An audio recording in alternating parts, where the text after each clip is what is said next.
जय श्री राम भक्तों। क्या आपने कभी सोचा है कि रावण का भाई कुंभकर्ण, जिसे पूरी दुनिया केवल उसकी विशाल काया और लंबी नींद के लिए जानती है, वास्तव में कैसा था? क्या वो केवल एक राक्षस था? क्या वो केवल विनाश का प्रतीक था? या फिर उसके हृदय में भी धर्म, सत्य और भगवान के प्रति सम्मान छिपा हुआ था? आज की इस अद्भुत कथा में हम जानेंगे कुंभकर्ण के जन्म से लेकर उसके अंतिम क्षणों तक की पूरी कहानी। एक ऐसी कहानी जो हमें सिखाती है कि गलत संगति में रहकर भी कोई व्यक्ति भीतर से धर्मप्रिय हो सकता है। तो भक्तों, मन में जय श्री राम का स्मरण कीजिए और इस दिव्य कथा को अंत तक अवश्य सुनिए। बहुत समय पहले महर्षि विश्रवा और राक्षसी कैकेसी के घर 3 पुत्रों का जन्म हुआ, रावण, कुंभकर्ण और विभीषण। तीनों भाइयों का स्वभाव एक दूसरे से बिल्कुल अलग था। रावण अत्यंत बुद्धिमान था, लेकिन उसके भीतर अहंकार भरा हुआ था। विभीषण जन्म से ही धर्म और भक्ति के मार्ग पर चलने वाले थे। और कुंभकर्ण, वह अत्यंत बलशाली, विशालकाय और अद्भुत शक्ति का स्वामी था। कहा जाता है कि जन्म के समय ही उसका आकार इतना बड़ा था कि उसे देखकर देवता भी आश्चर्यचकित हो गए। बचपन से ही उसकी भूख असाधारण थी। वह इतना भोजन कर लेता था जितना कई लोग मिलकर भी नहीं खा पाते। लेकिन उसके भीतर केवल बल ही नहीं था, बल्कि विवेक भी था। समय बीतता गया। एक दिन रावण ने सोचा कि यदि उसे तीनों लोकों पर विजय प्राप्त करनी है तो उसे ब्रह्मा जी से वरदान लेना होगा। इसलिए रावण, कुंभकर्ण और विभीषण तीनों ने कठोर तपस्या आरंभ की। हजारों वर्षों तक उन्होंने तप किया। उनकी तपस्या से प्रसन्न होकर स्वयं भगवान ब्रह्मा प्रकट हुए। उन्होंने कहा, वत्सो, मैं तुम्हारी तपस्या से प्रसन्न हूँ, वर मांगो। सबसे पहले विभीषण ने भगवान की भक्ति और धर्म पर अटल रहने का वर मांगा। ब्रह्मा जी ने प्रसन्न होकर उन्हें आशीर्वाद दिया। फिर रावण ने लगभग अमरता जैसा वरदान मांगा। ब्रह्मा जी ने उसे भी वरदान प्रदान किया। अब बारी आई कुंभकर्ण की। देवता कुंभकर्ण की शक्ति से भयभीत थे। उन्हें डर था कि यदि कुंभकर्ण कोई बड़ा वरदान मांग लेगा तो संसार में भारी संकट आ जाएगा। तब सभी देवता माता सरस्वती के पास गए। माता सरस्वती ने उनकी रक्षा करने का निर्णय लिया। जब कुंभकर्ण वरदान मांगने लगा तब माता सरस्वती उसकी जिह्वा पर विराजमान हो गई। कुंभकर्ण वास्तव में इंद्रासन अर्थात इंद्र का सिंहासन मांगना चाहता था, लेकिन उसके मुख से निकला निद्रासन। ये सुनकर ब्रह्मा जी मुस्कुरा दिए। उन्होंने कहा, तथास्तु, तुम लंबे समय तक सोते रहोगे। जैसे ही कुंभकर्ण को अपनी भूल का पता चला, वो दुखी हो गया। तब ब्रह्मा जी ने दया करते हुए कहा, तुम 6 महीने सोओगे और केवल 1 दिन जागोगे। यही कारण था कि कुंभकर्ण की लंबी नींद की कथा प्रसिद्ध हुई। कुंभकर्ण की शक्ति अद्भुत थी।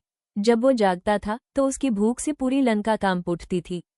हजारों रसोइये उसके लिए भोजन बनाते। पर्वतों जैसे भोजन के ढेर उसके सामने रखे जाते।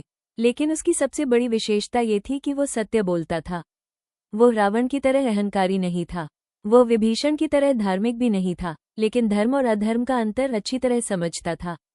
यही कारण था कि लंका में कई लोग उसका सम्मान करते थे। एक दिन रावण ने छलपूर्वक माता सीता का हरण कर लिया। वो उन्हें लंका ले आया। पूरी लंका में ये समाचार फैल गया। कई लोगों ने रावण को समझाया। मंदोदरी ने समझाया, विभीषण ने समझाया, लेकिन रावण ने किसी की बात नहीं मानी। उस समय कुंभकर्ण गहरी निद्रा में था। उसे इस घटना की कोई जानकारी नहीं थी। जब भगवान राम को माता सीता के हरण का पता चला तब उन्होंने वानर सेना के साथ लंका की ओर प्रस्थान किया। समुद्र पर सेतु बनाया गया। वानर सेना लंका पहुंच गई। युद्ध आरंभ हो गया। रावण के अनेक योद्धा युद्ध में मारे गए। एक एक करके उसके शक्तिशाली सेनापति पराजित होने लगे। अब रावण चिंतित हो गया। उसे याद आया कि उसका सबसे शक्तिशाली भाई कुंभकर्ण अभी भी सो रहा है। रावण ने आदेश दिया, किसी भी तरह कुंभकर्ण को जगाओ। हजारों सैनिक उसके पास पहुंचे। शंख बजाए गए, नगाड़े बजाए गए, हाथियों को उसके ऊपर चलाया गया। विशाल डंडों से उसे हिलाया गया। उसके शरीर पर जल डाला गया। बहुत प्रयासों के बाद अंततः कुंभकर्ण की आंखें खुली। जब वो उठा तो उसकी भूख जाग उठी। पहले उसे भोजन कराया गया। फिर उसने पूछा, मुझे समय से पहले क्यों जगाया गया है? जब कुंभकर्ण को पूरी घटना बताई गई तो वो क्रोधित हो गया। उसने रावण से कहा, भाई, तुमने बहुत बड़ी भूल की है। तुमने एक पतिव्रता स्त्री का अपहरण किया। तुमने धर्म का उल्लंघन किया है। तुम्हें माता सीता को सम्मानपूर्वक श्रीराम के पास लौटा देना चाहिए।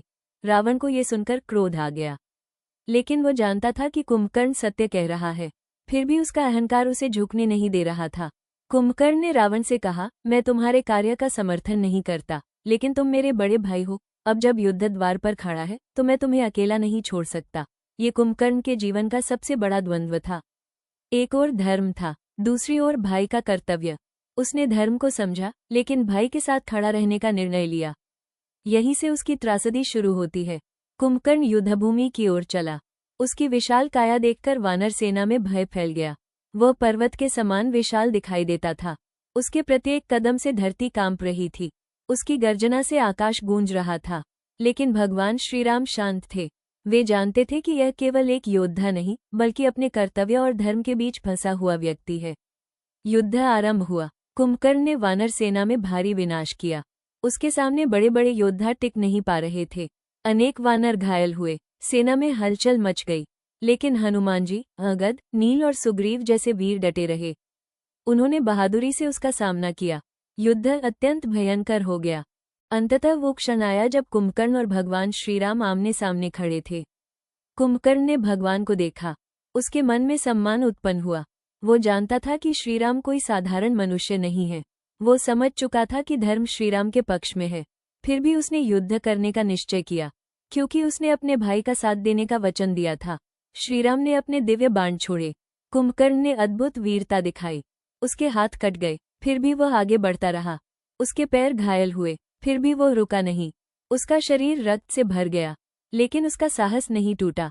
युद्धभूमि में उपस्थित सभी योद्धा उसकी वीरता देखकर आश्चर्यचकित थे। अंततः भगवान श्रीराम ने दिव्य अस्त्र का प्रयोग किया। वह बाण वज्र की तरह कुंभकर्ण की ओर बढ़ा। क्षण भर में उसका विशाल शरीर धरती पर गिर पड़ा। पूरा युद्धक्षेत्र कांप उठा। उसके अंतिम क्षणों में उसके मन में भगवान श्रीराम के प्रति श्रद्धा थी। कहा जाता है कि भगवान ने उसकी वीरता और सत्यनिष्ठा का सम्मान किया।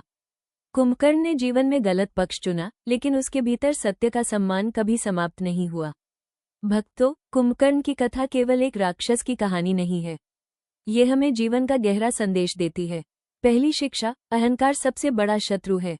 रावण का अहंकार ही उसके विनाश का कारण बना। दूसरी शिक्षा, सत्य को पहचानना पर्याप्त नहीं, उसका साथ देना भी आवश्यक है। कुंभकर्ण सत्य जानता था, लेकिन अंत में गलत पक्ष में खड़ा रहा।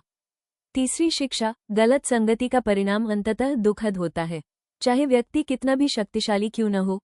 चौथी शिक्षा, भगवान हमेशा धर्म के साथ खड़े रहते हैं। और पांचवी शिक्षा, भक्ति, विनम्रता और धर्म ही जीवन को सफल बनाते हैं। भक्तों, कुंभकर्ण की कथा हमें याद दिलाती है कि केवल शक्ति महान नहीं बनाती।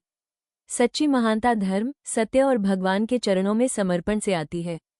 यदि जीवन में कभी धर्म और अधर्म के बीच चुनाव करना पड़े, तो हमेशा धर्म का मार्ग चुनिए, क्योंकि अंततः विजय उसी की होती है जो सत्य और भगवान के साथ खड़ा रहता है। बोलिए सियावर रामचंद्र भगवान की जय।